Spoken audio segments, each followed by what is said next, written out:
Welcome to the Jyotish project. My name is Sachin Sharma, and in this series, we're going to explore how to study Jyotish. So, this is the first lecture why you should study Jyotish. So, let's start. So, the objective of this first lecture of this series, how to study Jyotish, is to clarify the conditions under which Jyotish can truly be studied as a darshan, a vision stance, a philosophy, a way of seeing the world, a way of perception, not a method of escape or control. We will examine the motivations, misconceptions, and inner orientation that shape how this knowledge enters one's life. So, this lecture explores how Jyotish becomes either a mirror that reinforces our identity or a lamp that illuminates dharma, depending entirely on the posture of the one who approaches it. So, it depends entirely on the posture, on the orientation of the one who's approaching the Jyotish. So, these are the six sections that we're going to be covering. Jyotish can be many things for many people. Jyotish is accessible, but that does not mean it is easy. The beauty of sincere study. Who is this series for? This particular How to Study Jyotish series. Jyotish is a mirror and a lamp. It can be both. If you still feel drawn, what's the next step on as to how to study Jyotish? So let's get right into it. Jyotish can be many things. So most people encounter Jyotish through a maze of predictions, generic personality typing, memes, and haphazardly acquired mantras or remedies of all kinds of superstitious remedies and all kinds of stuff. You might be aware of that already. So, and it's understandable. This is how many traditions first reach the public. You don't access directly the deepest teachings or the deepest understanding of a discipline. You reach the you probably at the airport and you see a certain book and you're like, oh, that's interesting. It's a book on, let's say, the greatness of Saturn is a very popular book, available everywhere. So you're like, oh, that's interesting. What is this about? So you start your journey somewhere, and it might be a certain meme that cracks you up and it starts getting you interested in astrology, and that's how your journey begins.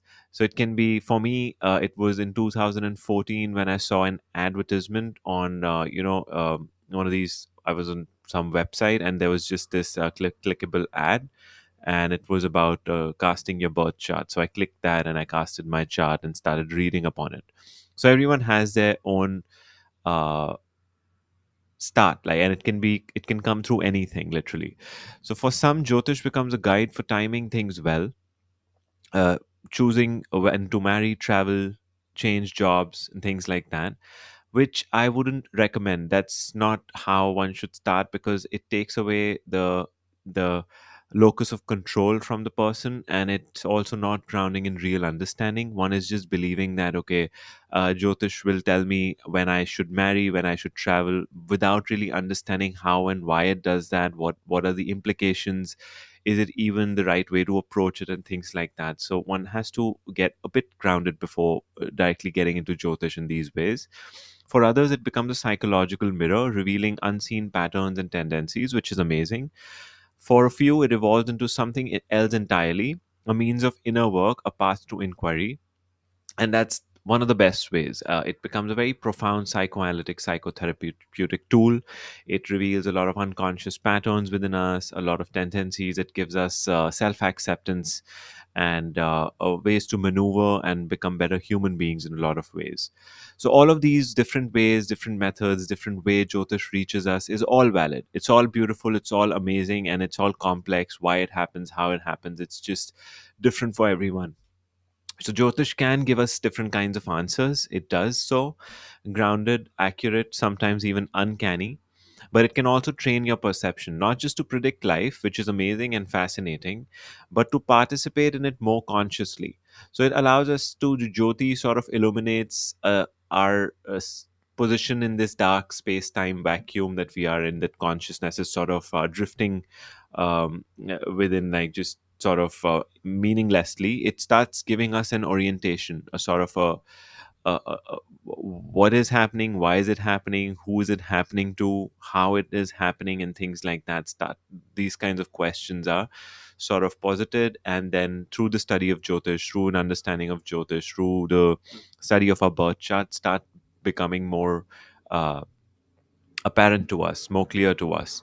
So, at its core, Jyotish is a darshan, a way of seeing. Jyotish is not just fringe sort of this idea.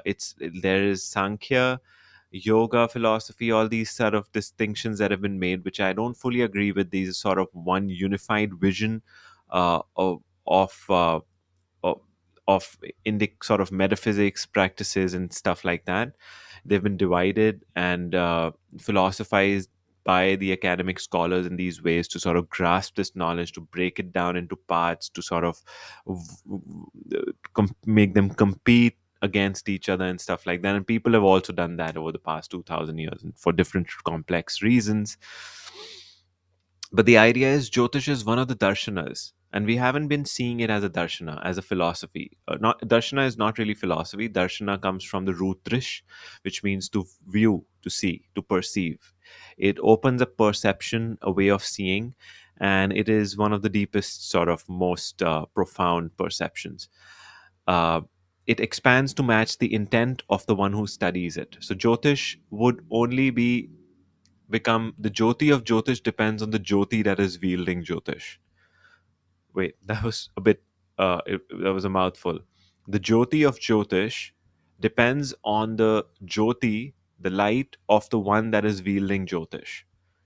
So it would only ultimately be as useful and as clear as the one who is wielding it. So if someone is operating on a different level of consciousness, Jyotish, the meaning, the way they'll read Jyotish, the way they'll apply Jyotish will also reverberate on that level.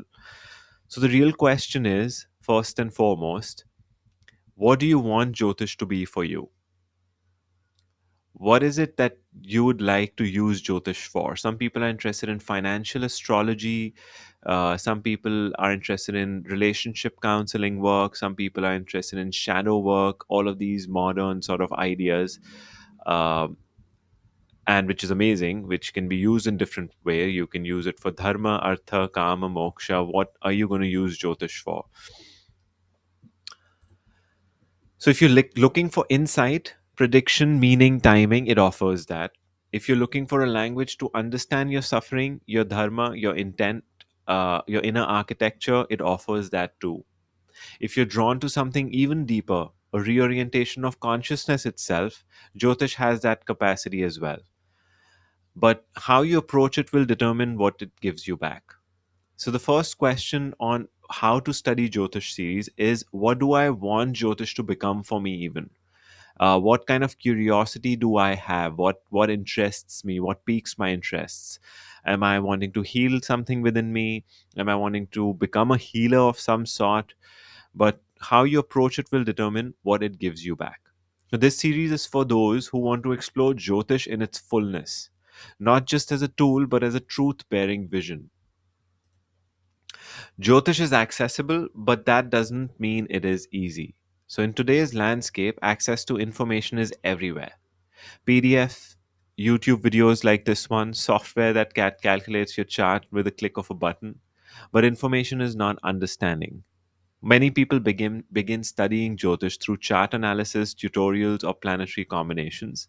They jump straight into technique without developing the inner stability, language precision, like what Jyotish means, what Graha means, what Bhava means, what Rashi means, what is Jyotish even trying to do, and then building on these concepts, slowly understanding Grahas, grounding that your understanding in sutras with Rashis, Bhavas, overlaying that, and then coming into a proper understanding of all of these things, or philosophical ground required to digest what they're seeing.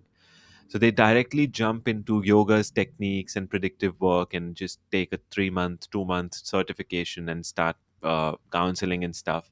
This has and will continue to create a lot of distortion. So charts are read like diagnostic reports, which they can be in some sense once Jyotish is fully developed. Remedies are prescribed without comprehension, which is really a sad state of affairs. And worst of all, people begin to believe in a fixed self based on planetary placements. I am this way because I have Saturn in the fourth house, which would create a certain way of being, but that is not I itself. So there has to be some sort of nuance there, which allows for a therapeutic understanding to happen, not just throwing a wet towel into someone's face that, yo, Saturn is fourth house, you're this kind of person. That's not how it works. That's not how it's supposed to be approached. That's a very negative approach towards these kinds of things. But Jyotish is not here to trap you into labels. It's not a personality system as such. It's a method of liberating perception and not of reinforcing identity. So we do not want to use Jyotish to reinforce identity upon ourselves and to further trap ourselves into our birth chart. We want to accept our tendencies, see who we have been, and through certain methods, through certain techniques, we want to free ourselves of these recurring rhythms and patterns to whatever degree possible. So, when you study it superficially, it can lead to misidentification with the chart, which is very dangerous, which happens a lot when we write, when we start begin. Even it's happened to me. I started studying, I read something online haphazardly about a certain placement in my chart and started freaking me out, right? Because on one hand, some of the stuff makes sense, so you start developing this trust in the knowledge, but a lot of the information is wrong. So now you have the trust, but the wrong information is freaking you out, and the trust is making you believe in the freak out. So it sort of like creates a lot of distortion, fatalism, nihilism, cynicism, and other pessimistic defeatist attitudes, leading to more darkness. So if philosophical clarity is not there, proper grounding, proper dialogue hasn't happened, a lot of Jyotishis become these arrogant sort of people. And there are a lot of stories like this also between spiritual masters and what a Jyotishi told someone. And there was this idea of uh, that I can predict anything. Like, tell your guru that I've said this prediction, and the guru is like, okay, even I will see how this prediction comes true, right? So it's about this liberated, timeless beings versus this timing of everything sort of locked into this fatalistic uh, linear code, progression of events. So these have to be clarified very carefully, and if it's not, then even the counseling work would take that sort of tonality with the clients. You would start taking a certain tone, which will not be helping them, which will make them more dependent, freak out more, and you have to work with the nuance. You have to. It's not. It has to be done. It's important. Endless consumption of content without real insight, understanding, and transformation, which is so true now. People want 90-second clips on reels, shorts, and stuff to quickly consume an idea and like immediately grasp something. And people don't have the time, don't have the energy. Justifiably so. Life is not that easy. People have work, they need to feed their families, and everyone does not have the time for Jyotish. But that's, I believe, an excuse. It can still be approached more sincerely with more patience, and it would just take what the 90-second reel, if it's understood over 90 days, what it's speaking, and it's opened up properly with the help of a teacher, a mentor, or something like that. The understanding would be more real and would carry with you can carry that understanding with you for the rest of your life, rather than a quickly consumed reel, getting a hit of dopamine and forgetting about it after a week or two, and thinking that, oh, I know Jyotish, I watched a reel about this idea. So, an unhealthy dependency on predictions and answers is also not nice. So, Jyotish has become very, very, very, very accessible. It has a positive side to it, and it's making Jyotish progress in a positive way. But it also has a negative side to it. So here we focused on these four sort of negative ideas. The deeper tragedy is this: Jyotish becomes something to control life with, rather than something to understand life through, and that will always be my basic sort of view about Jyotish.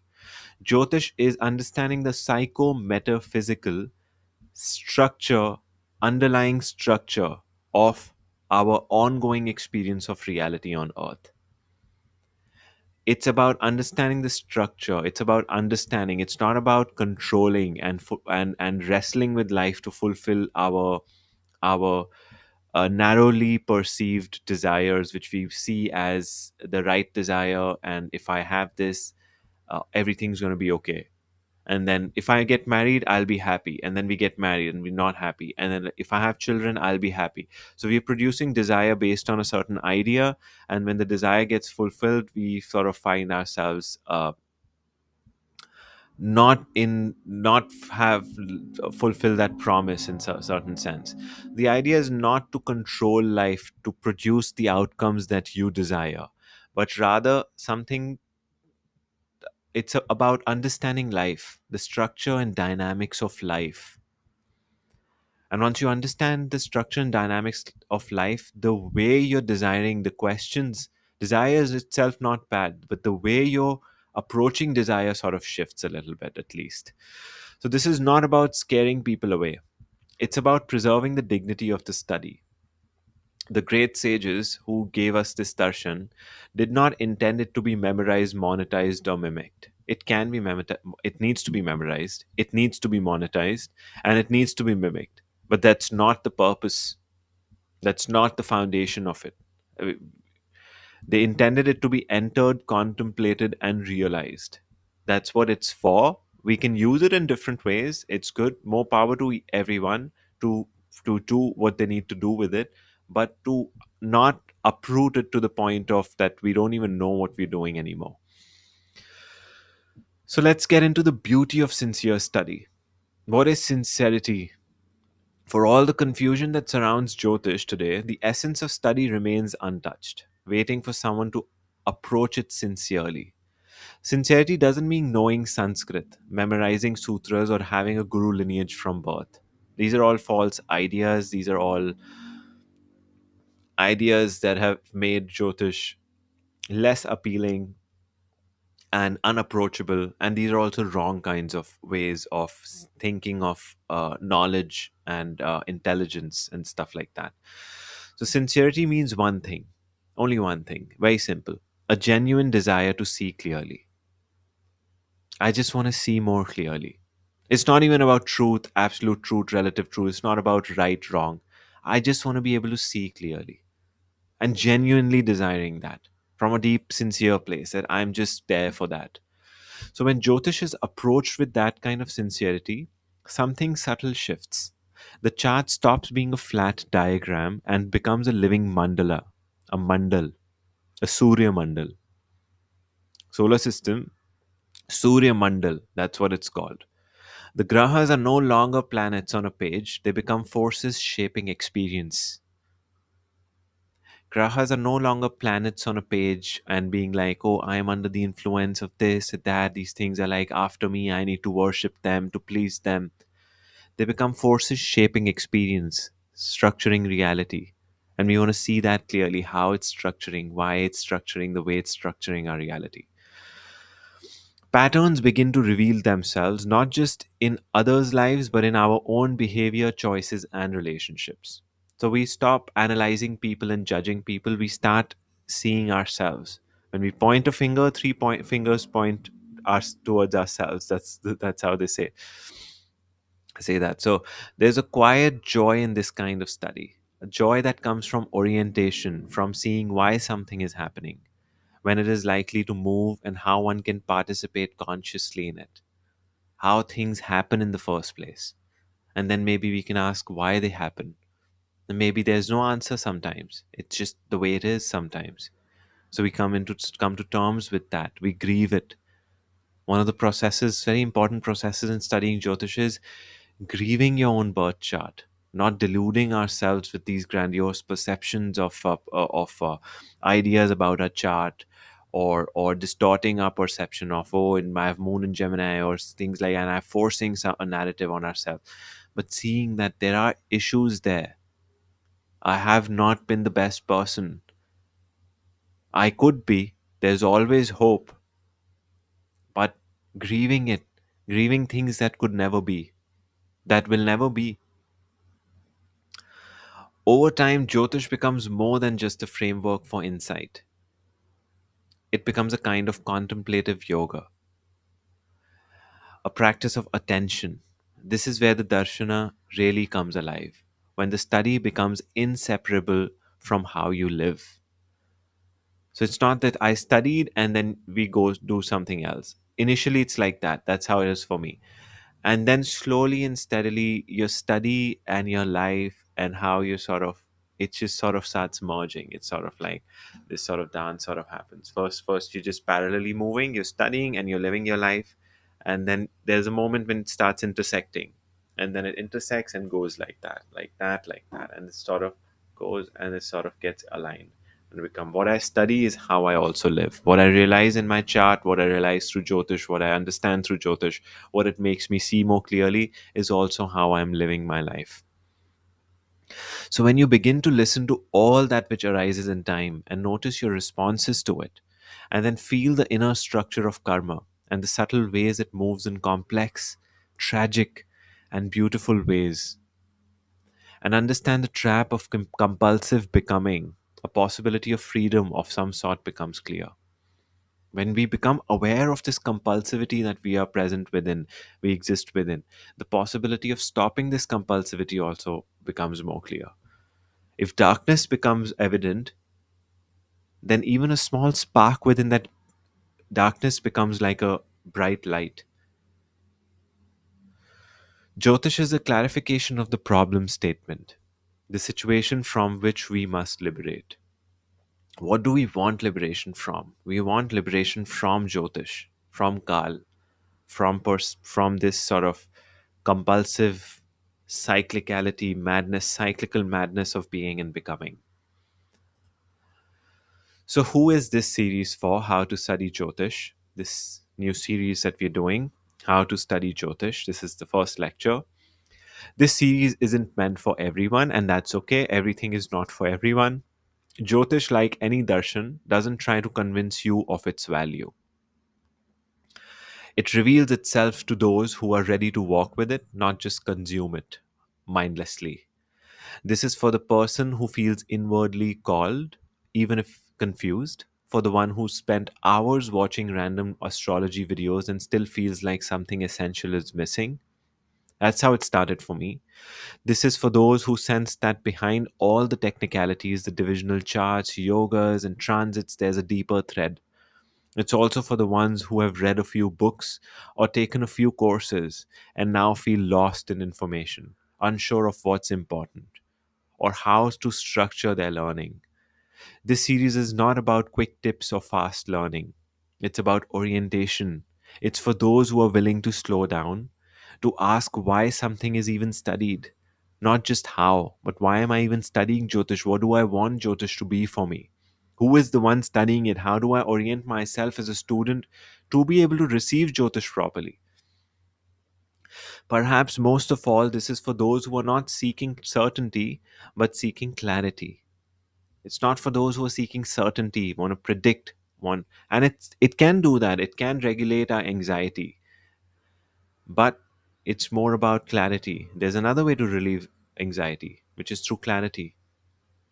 It is for those who are not seeking answers alone, but a framework, a way of living, a way of seeing, a darshana that helps them ask better questions. If that sounds like you, then welcome to the Jyotish project, to this series. You're not alone in your search, and this path can be walked together. It is a fun intellectual path, to say the least. There are so many dialogues and discussions waiting to be had. So, I've just started this discussion, I believe, and there's so many things that we have to discuss. So, Jyotish is a mirror and it's also a lamp. So, most people experience Jyotish first as a mirror, a reflection of tendencies, patterns, karmic leanings, proclivities. This is a powerful experience when you start seeing to see oneself not as a random occurrence, but a structured, ordered, and gradually unfolding being. It's a very powerful experience when you first start practicing Jyotish. It's like, wow, like I am literally a psychogenetically sort of ordered thing, and there are sort of you can look at it like gene activations, like dashas are activating certain parts of the birth chart, certain ways of becoming, knowing, understanding, certain phenomena starts happening. So you stop seeing yourself as a biomechanic, dead, sort of meaningless occurrence, random occurrence in this chaosmos, as they call it. But you start seeing this divine rit, divine order that they spoke of in Rig Ved, which is one of the most oldest sort of ancient texts. It's got kept speaking of rit, RTA, rit, which is a natural order, a cosmic, subtle, metaphysical order. It helps us recognize ourselves. And for many, this alone feels powerful. It was super powerful for me, at least. But the mirror stage is just the beginning. If we stop there, we risk becoming trapped in reflection, reinforcing identities, repeating diagnosis, obsessing over what the chart says instead of discovering what it reveals. Jyotish can also be a lamp. Jyotish is not just a reflection of what is, but a light that illuminates what might become. It can show us how we distort perception, where we lose center, how our responses are conditioned, and how all of that can begin to also shift, how to cultivate ourselves. The mirror helps us see ourselves, but the lamp helps us walk. If we keep doing the mirror work, you become tamasic, you become inert. But if you start using it like a jyoti, a lamp, you start moving forward. You become more fearless. You have more faith, trust. You stop controlling outcomes.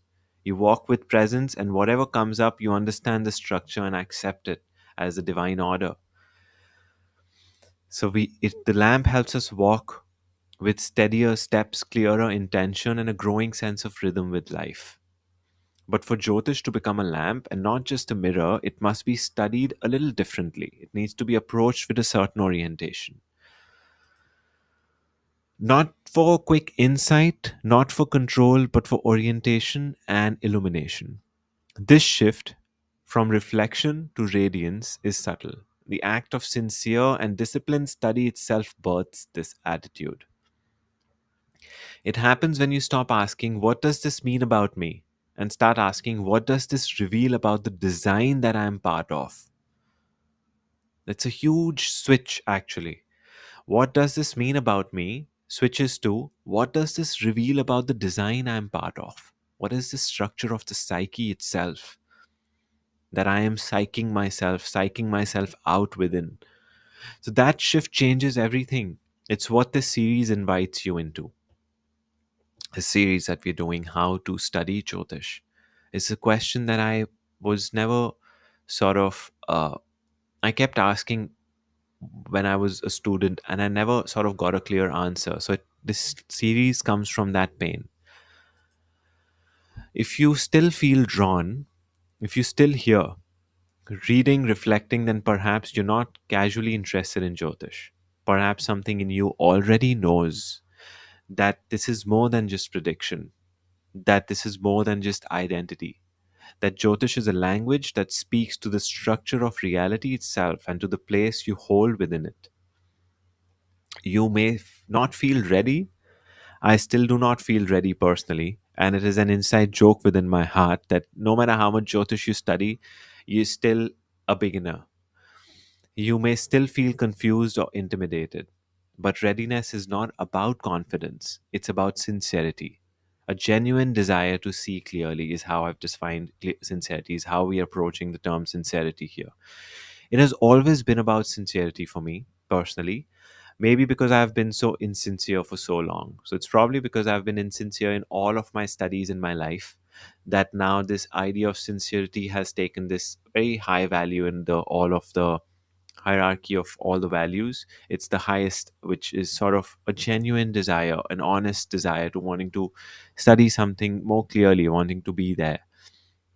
If you're willing to learn slowly, to hold complexity without rushing to decode it, without rushing to interpret it, to allow the symbols to shape you as much as you try to understand them, for symbols to shape you as much as you try to understand them, then you're ready.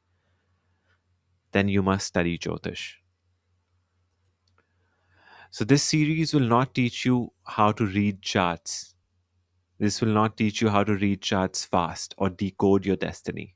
It will help you orient yourself to the darshana of Jyotish, so that whatever you will study in the future will rest on solid foundation, thoughtful ground. There is no rush. The grahas are always moving, time is always unfolding, but your capacity to see, that is something you can begin to refine today. So let us begin, not with technique, not with prediction, not with interpretations, but with clarity. How should we even orient ourselves towards Jyotish? Let us begin to study Jyotish rightly, a bit more rightly. So, thank you so much. This is a new sort of series, How to Study Jyotish. I think they're going to be about 10 to 12 lectures, maybe more. And if you enjoyed this lecture, let me know what you liked about it, what you agree with, what are your current struggles as a student of Jyotish, or if you're trying to begin your journey, what are your anxieties, and how would you like to move forward in this process? I'd love to be of some support, some sort of help as much as I can. And comment and subscribe, as they say. Thank you so much. I will see you in the next lecture.